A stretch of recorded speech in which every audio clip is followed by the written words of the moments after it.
അഫാനുമായി ബന്ധപ്പെട്ട ചില നിർണായക വിവരങ്ങൾ പുറത്തു വന്നിട്ട് ഇപ്പോൾ കുറച്ച് നാളുകളായെങ്കിലും ഇപ്പോൾ ഏറ്റവും ഒടുവിൽ പുറത്തു വരുന്ന വിവരം അനുസരിച്ച് അഫാന് ജയിലിൽ കിടന്നപ്പോൾ ചില ആഗ്രഹങ്ങളൊക്കെ തന്നെ ഉണ്ട്. ചില ആഗ്രഹങ്ങൾ പ്രകടിപ്പിക്കുകയാണ് എന്നുള്ളതാണ്. അഫാൻ പറയുന്നത് അഫാന് പാതി വഴിയിൽ മുടങ്ങിപ്പോയ പഠനം അത് തുടരണം എന്നാണ്. എനിക്ക് പഠിക്കണം സാറേ എന്നാണ് അഫാൻ ഇപ്പോൾ പറയുന്നത്. അഫാന്റെ ആവശ്യവും മുടങ്ങിപ്പോയ പഠനം പൂർത്തീകരിച്ച് മുന്നോട്ട് പോകാൻ. അഫാന്റെ ആഗ്രഹം നിങ്ങൾ കേട്ടില്ലേ? എന്റെ പൊന്നു സാറേ, എനിക്ക് പഠിക്കണമെന്ന്. നല്ല നടപ്പുള്ള നല്ല കുട്ടിയുടെ ആഗ്രഹമാണത്. ഇപ്പൊ പോലീസ് മാമന്മാരും കോടതിയും ഒക്കെ തന്നെ ഇപ്പൊ പഠിപ്പിക്കുക എന്നുള്ളൊരു ചിന്ത അവനിക്ക് ഉണ്ടായിട്ടുണ്ടായിരിക്കും. അതുകൊണ്ടാണ് അവൻ ഈ ആഗ്രഹങ്ങളൊക്കെ ഓരോന്നോരോന്നായിട്ട് ഇങ്ങനെ വിട്ടുകൊണ്ടിരിക്കുന്നത്. പണ്ട് ഇതുപോലെ കഷായം ഗ്രീഷ്മയും പഠിക്കണം, എനിക്ക് പഠിക്കണം സാറേ എന്ന് പറഞ്ഞിട്ട് ജയിലിൽ കിടന്നിങ്ങനെ പറയുകയുണ്ടായി. അന്ന് അവൾക്ക് സപ്പോർട്ടായിട്ട് കുറെ ആൾക്കാർ ഇങ്ങനെ കമന്റ് ഇടുകയാണ്, അവളൊരു പെണ്ണല്ലേ, അവളുടെ ഭാവി നോക്കണ്ടേ, അവള് ബ്രില്യന്റ് ആയ ഒരു പെൺകുട്ടിയാണ്. ശരിക്കും അവളൊരു ബ്രില്യന്റ് ആണ്. അതുകൊണ്ടാണല്ലോ ആ ഷാരോണിന് വിഷം കൊടുത്തിട്ട് അവൾ കൊന്നത്. അവള് ബ്രില്യന്റ് ആയിട്ട് തന്നെയാണ്. ഇവളൊക്കെ പഠിച്ചിട്ട് ഇനി എന്ത് നേടാനാ? അവളൊക്കെ ജയിലിൽ ഒടുങ്ങി തീരണം. അതാണ് അവൾക്കൊക്കെ ഉള്ള ശിക്ഷ. അവളെയൊക്കെ ഇനി പഠിപ്പിച്ചിട്ട് എന്ത് നേടാൻ, ഈ സമൂഹത്തിന് വേണ്ടിയിട്ട് എന്ത് കൊടുക്കാനാ? എന്തായാലും കഷായം ഗ്രീഷ്മയ്ക്ക് പറ്റിയ ചെറുക്കനാണ് അഫാൻ എന്ന് പറയുന്നത്. ഗ്രീഷ്മ പറഞ്ഞതുപോലെ തന്നെയാണ് ഇപ്പോ അഫാനും പറഞ്ഞുകൊണ്ടിരിക്കുന്നത്, എനിക്ക് പഠിക്കണം സാറേ എന്ന് പറഞ്ഞിട്ട്. എന്തായാലും ആ വാർത്ത നമുക്കൊന്ന് കേട്ടു നോക്കാം. പല കേസുകളിലെയും പ്രതി കാപ്പ ചുമത്തിയിരിക്കുന്ന അടക്കം പല കേസുകളിലെയും പ്രതികൾ ഇത്തരത്തിൽ പഠനം നിർത്തിവെച്ച് പാതി വഴിയിൽ മുടങ്ങിപ്പോയ പഠനം തുടരുകയും പിന്നീട് അത് പഠിക്കാൻ മുന്നോട്ട് വരികയും ആ പഠനം തുടർന്ന് കൊണ്ടുപോവുകയും പരീക്ഷ എഴുതുകയും റാങ്ക് എടുക്കുകയും ഒക്കെ ചെയ്തത് ഇതിനു മുമ്പ് നമ്മൾ വായിച്ചിട്ടുണ്ട്. പൂജപ്പുര ജയിലിൽ യൂറ്റി ബ്ലോക്കിൽ കഴിയുന്ന അഫാന്റെ ആഗ്രഹങ്ങളിൽ മറ്റൊന്നെന്ന് പറയുന്നത് ഈ അച്ഛനെയും അമ്മയും ഒന്ന് കാണണം എന്നുള്ളതാണ്. അച്ഛനേക്കാൾ ഉപരി അമ്മയെ ഒന്ന് കണ്ട് കാര്യങ്ങൾ സംസാരിക്കണം എന്നുള്ളതായിരുന്നു. പാതി വഴിയിൽ മുടങ്ങിയ പഠനത്തെ പൂർത്തീകരിക്കാനുള്ള ശ്രമം നടത്തണമെന്നൊരു ആഗ്രഹവും കൂടി അഫാൻ പറഞ്ഞു. എന്നാലും വിചാരണ കാത്തുകിടക്കുകയാണ്. അഫാൻ ഈ കേസിന്റെ കുറ്റപത്രം സമർപ്പിച്ചതിന് ശേഷം മാത്രമായിരിക്കും ഈ കേസുമായി കൂടുതൽ വിശദാംശങ്ങൾ ഇനി മുന്നോട്ട് പോവുക. വാദമൊക്കെ ഇനി ആരംഭിക്കുകയുള്ളൂ. സാക്ഷികൾ എന്ന് പറയുന്നത് ഈ ഓട്ടോ തൊഴിലാളിയുണ്ട്, അതുപോലെ തന്നെ ഈ കടയിൽ നിന്ന് സാധനങ്ങൾ വാങ്ങിയ ചുറ്റിക, മുളക് പൊടി, ബാഗ് എന്നിവ വാങ്ങിയ കടക്കാരുണ്ട്. അങ്ങനെ നിരവധി ആളുകൾ സാക്ഷികളായിട്ടുണ്ട്. പക്ഷെ കൊലപാതകം നേരിട്ട് കണ്ട ആരുമില്ല. സ്വയം തന്നെ സമ്മതിക്കുകയായിരുന്നു, ഇങ്ങനെ ഞാൻ കൊല ചെയ്തു എന്ന് സമ്മതിക്കുകയായിരുന്നു. മാത്രമല്ല പ്രധാനമായും അമ്മയുടെ മൊഴി കൂടി നിർണായകമാവുകയാണ്. ഇനി ഷെമിയെ വിശദമായി തന്നെ പോലീസ് ചോദ്യം ചെയ്യും എന്നുള്ളതാണ്. എന്തായാലും ജയിലിൽ യൂറ്റി ബ്ലോക്കിലാണ് അഫാൻ ഇപ്പോൾ ഉള്ളത്. തനിക്ക് തെറ്റുപറ്റി എന്നാണ്, മാതാപിതാക്കളെ കാണണമെന്നുമാണ് അഫാൻ ഉദ്യോഗസ്ഥരോട് ആദ്യം ആഗ്രഹം പ്രകടിപ്പിച്ചത്. എന്തായാലും കൂട്ടക്കൊലക്കേസ് പ്രതി അഫാൻ ജയിലിൽ നല്ല നടപ്പാണെന്ന് അധികൃതർ. നിലവിൽ അഫാൻ ആത്മഹത്യാ പ്രേരണ ഇല്ല എന്ന് ജയിൽ അധികൃതർ തന്നെ വ്യക്തമാക്കിയിരുന്നു. എന്തായാലും അവൻ ജയിലിൽ നല്ല നടപ്പാണ്. ഈ നല്ല നടപ്പ് കാണിച്ചിട്ട് അവനിക്ക് ഷെമിയെ കാണണം, അവനിക്ക് വിദ്യാഭ്യാസം, അതായത് മുടങ്ങിപ്പോയ അവന്റെ വിദ്യാഭ്യാസം സ്റ്റാർട്ട് ചെയ്യണം, അങ്ങനെയൊക്കെയാണ് അവന്റെ ആഗ്രഹം. ശരിക്കും ഇവനൊരു സൈക്കോ ആണെന്നാ തോന്നുന്നത്. ആണെന്നല്ല, ആണ്. ഇവന് ശരിക്കും ഒരു ഊളംപാറ കൊണ്ടിടണം. ഈ 5 പേരെ കൊന്നിട്ട് അവൻ ഇനി വിദ്യാഭ്യാസം വേണം, പഠിക്കണം എന്നൊക്കെ പറയുകയാണ്. അവൻ ഇനി പഠിച്ചിട്ട് എന്ത് നേടാനാ? അവനൊക്കെ ഇനി പുറത്തേക്ക് വന്നു കഴിഞ്ഞാല് എന്തായിരിക്കും ഈ നാടിന്റെ അവസ്ഥ? ഒരിക്കലും ഇവന്റെ ഒന്നും ആഗ്രഹങ്ങൾ സാധിച്ചു കൊടുക്കാനേ പാടില്ല. കഷായം ഗ്രീഷ്മയുടെ ആവശ്യം അത് തന്നെയായിരുന്നു, എനിക്ക് പഠിക്കാൻ പോകണമെന്ന്. എന്തിനാ പഠിക്കാൻ പോകുന്നത്? ഷാരോണിനെ കൊന്നതുപോലെ അടുത്തൊരാളെ പോയി തപ്പി പിടിച്ചെടുക്കാന്, എടുത്തിട്ട് അവന്റെ പുക കാണാന്. അതിനു വേണ്ടിയിട്ടാണ് അവള് പഠിക്കാൻ പോകണം എന്ന് പറയുന്നത് തന്നെ. അഫാൻ പഠിക്കാൻ പോകണമെന്ന് പറയുന്നു. അവൻ എന്തിനാ പഠിക്കാൻ പോകുന്നത്? കൂട്ടുകാരെയൊക്കെ തട്ടിയിട്ട് വരാനോ? അതോ അവന്റെ ലിസ്റ്റില് അവൻ കുറച്ചുപേരെയും കൂടി അവന്റെ ലിസ്റ്റിൽ ഉൾപ്പെടുത്തിയിട്ടുണ്ടായിരുന്നു കൊല്ല ചെയ്യാൻ വേണ്ടിയിട്ട്. അവരെ, അതായത് പുറത്തിറങ്ങിയിട്ട് അവരെയും കൂടി തട്ടാൻ വേണ്ടിയിട്ടായുള്ള അടവായിരിക്കാം ഇവൻ ഈ കാട്ടിക്കൂട്ടുന്നത്. എന്തായാലും ഗ്രീഷ്മയുടെ ആവശ്യം, അതായത് പഠിക്കണമെന്നുള്ള ആവശ്യം, കോടതി അത് നടപ്പാക്കി കൊടുത്തില്ല. ഈ അഫാന് ഇപ്പൊ നല്ല നടപ്പൊക്കെ കാട്ടിക്കൂട്ടുവാണ്. ഇനി കോടതി എന്താണോ തീരുമാനിക്കുന്നതെന്നൊന്നും അറിയത്തില്ല. ഇവനെയൊക്കെ പഠിപ്പിച്ചിട്ട് എന്ത് തേങ്ങാക്കൊല കിട്ടാനാണോ? 5 മനുഷ്യജീവനുകളെ കൊന്നൊടുക്കിയിട്ട് പ്രായഭേദമന്യേ ചെറിയ കുട്ടി മുതൽ വയസ്സായ ഒരു മുത്തശ്ശിയെ വരെ കൊന്നൊടുക്കിയിട്ട് അവനിക്ക് എന്താണ് പഠിക്കേണ്ടത്? അവൻ ഈ പഠിച്ചിറങ്ങിയിട്ട് അവൻ ഈ നാടിന് വേണ്ടിയിട്ട് അവൻ എന്ത് നന്മയാണ് കൊടുക്കാൻ പോകുന്നത്? അവന്റെയൊക്കെ മനസ്സ് ഇത്രയും, ഈ കൊലപാതകം ഇത്രയും ചെയ്തിട്ട് അവന് പഠിക്കണം, അവനിക്ക് വലിയ ആളാവണം എന്നൊക്കെ പറയാനുള്ള അവന്റെ ഒരു മൈൻഡ് ഉണ്ടല്ലോ, അവന്റെ ഒരു മനസ്സുണ്ടല്ലോ, അതാരും കാണാതെ പോവരുത്. തന്നെ പ്രത്യേക നിരീക്ഷണത്തിലായിരുന്നു അഫ്വാൻ. നേരത്തെ ഈ പ്രത്യേക നിരീക്ഷണത്തിൽ കഴിയുമ്പോഴും അഫ്വാൻ പലതരത്തിലും ഈ ആത്മഹത്യ പ്രേരണ ചെയ്യും, അതായത് ഞാൻ ആത്മഹത്യ ചെയ്യും എന്നൊക്കെ തന്നെ പറഞ്ഞിരുന്നു. ഇപ്പോൾ നല്ല നടപ്പിലാണ് അഫ്വാൻ എന്ന് പറയുമ്പോഴും തന്റെ മനസ്സിൽ ഇവരെയൊക്കെ കൊന്നുകളഞ്ഞാൽ ഇപ്പോൾ കടമില്ലാതെ, കടം ചോദിച്ചു വരാൻ ആളില്ലാതെ, മറ്റ് ഒരാവശ്യത്തിന് ബുദ്ധിമുട്ട്, പണത്തിന്റെ ബുദ്ധിമുട്ട് അറിയാതെയൊക്കെ തന്നെ സുരക്ഷിതം എന്ന് വേണമെങ്കിൽ പറയാം. അവനിപ്പോ സുരക്ഷിതനാണ്, ശരിയാണ്.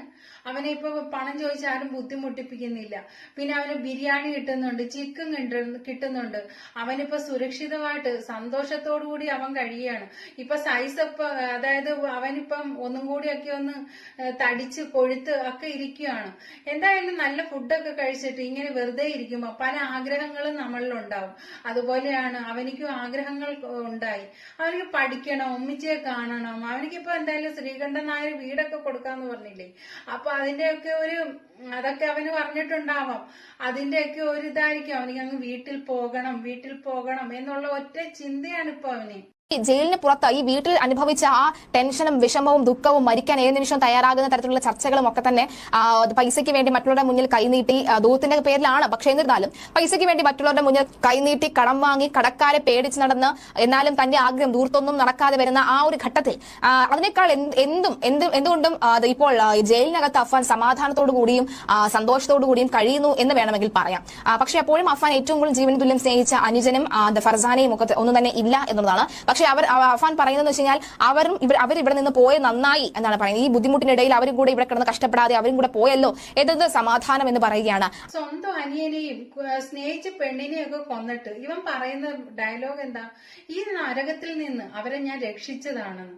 എന്താ പറയാ, പുണ്യവാളൻ എന്ന് പറയത്തില്ല, അവന് ആ ഒരു ലേബലാണ് ഇവന് കൊടുക്കേണ്ടത്, അവരെ രക്ഷിച്ചതെന്ന്. അതിൽ നല്ലത് ഇവനങ്ങ് പോയി ചത്താൻ മതിയായിരുന്നു. ഇവൻ എന്തെങ്കിലും കടുങ്കൈ ചെയ്തിട്ട് അവരെങ്കിലും രക്ഷപ്പെട്ടേനെ, കുടുംബമെങ്കിലും രക്ഷപ്പെട്ടേനെ, ആ പെൺകുട്ടിയെങ്കിലും രക്ഷപ്പെട്ടേനെ. ഫർസാന എന്ന് പറയുന്ന പെൺകുട്ടിക്ക് ഉമ്മയുണ്ട്, ഉപ്പയുണ്ട്, കൂടപ്പിറപ്പുകളുണ്ട്, എല്ലാവരും ഉണ്ട്. നല്ല രീതിയിൽ വളർത്തിക്കൊണ്ട് വന്ന ഒരു പെണ്ണാണത്. ആ പെൺകുട്ടിക്ക് എന്ത് പ്രാരാബ്ധത്തിന്റെ പേരിലാണ് അവൻ അവളെ കൊന്നത്. അപ്പൊ അവളില്ലാതെ ഇപ്പൊ അവൻ ജീവിക്കുന്നുണ്ട്. അവനിക്ക് പഠിക്കണം, വലിയ ആളാവണം എന്നൊക്കെ ഇപ്പൊ അവനിക്ക് തോന്നുന്നുണ്ട്. എന്താ, ആ പെൺകുട്ടിക്ക് പഠിച്ചു കഴിഞ്ഞാൽ ഇവനില്ലെങ്കിൽ ആ പെൺകുട്ടി ജീവിക്കത്തില്ലായിരുന്നോ? അവന്റെ അനിയൻ ജീവിക്കത്തില്ലായിരുന്നോ? അതൊന്നുമല്ല, ഇതെല്ലാം ഇവന്റെ അടവുകളാണ്. എന്നെ വീട്, എനിക്ക് ഉമ്മച്ചിയെ കാണണം എന്നും പറഞ്ഞിട്ട് ഇനി കരഞ്ഞു വിളിച്ചാല്, എനിക്ക് തെറ്റ് പറ്റിപ്പോയി എന്നൊക്കെ പറഞ്ഞ് ഇനി കരഞ്ഞു വിളിച്ചാല് യാതൊരു കാര്യവും ഇല്ല. ആ സ്റ്റേജ് എല്ലാം കഴിഞ്ഞുപോയി. അത് അന്നായിരുന്നു ചിന്തിക്കേണ്ടിയിരുന്നത്. അതായത് ആ കൊല ചെയ്യുന്നതിന് തൊട്ട് മുന്നായിരുന്നു ഇതൊക്കെ ചിന്തിക്കേണ്ടിയിരുന്നത്.